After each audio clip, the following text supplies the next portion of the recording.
guys, and welcome back sa Axon to Go. Today, another adventure na naman tayo dito sa Jordan.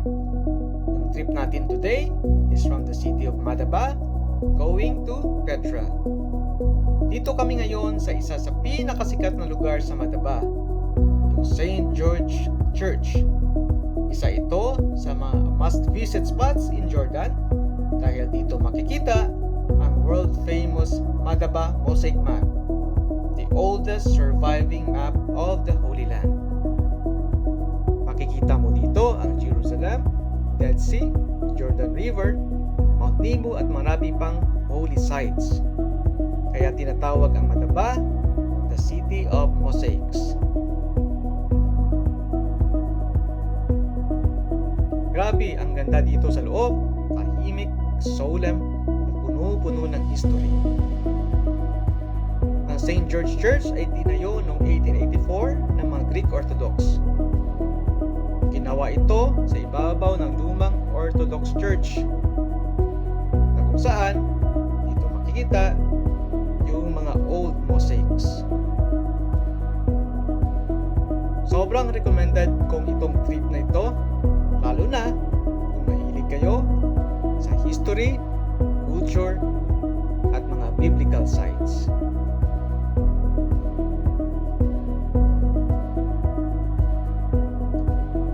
Ngayon, nasa biyahe kami papuntang Petra. Habang papalapit kami, mas lalo kong naramdaman yung magic ng Jordan. Ibang klase talaga ang desert vibes. Yung kalsada sobrang haba, parang dinadala ka sa isang ancient world. Habang dumadaan kami, makikita mo yung malawak na buhangin, yung bundok na kulay pula at brown, at yung tahimik na disyerto na parang may sariling kwento.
Disyerto.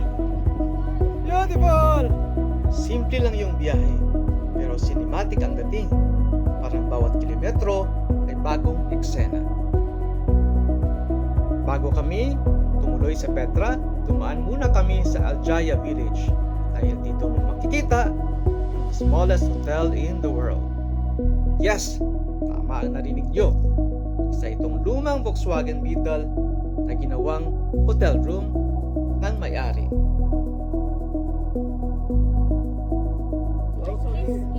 Guys, ito yung the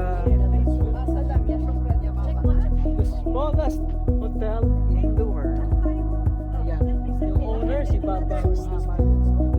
Sikat ito dito guys, dito sa part ng Jordan. Oh yes. Welcome people Philippines came here with look small hotel in the world. Syukran ka Baba.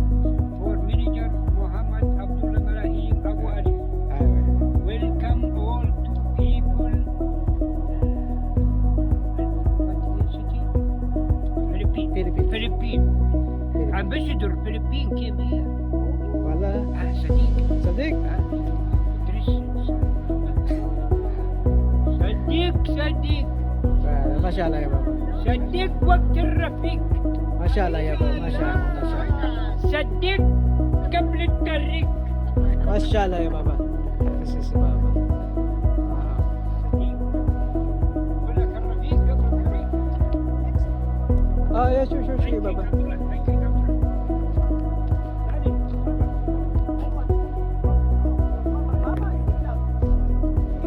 kami.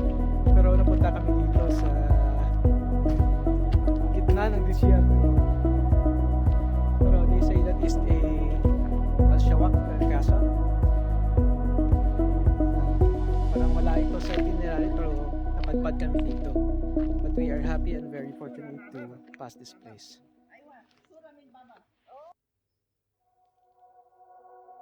Balik na kami ulit sa road trip papunta ngayon ng Petra. Habang umaandar kami, mapapansin mo talaga yung windmills dito sa disyerto. Ang laki nila at ang gandang tingnan habang umiikot sa gitna at malawak na tanawin. Unique na kombinasyon dito lang sa Jordan.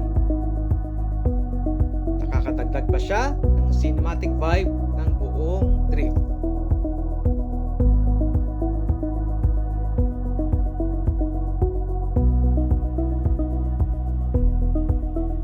Finally, dumating na kami dito sa Grand Petra Hotel at gabi na rin. Sobrang haba ng biyahe pero sulit lahat. Time to rest muna kami and tomorrow is another adventure. So this is Next on the Go and see you from Petra and good night.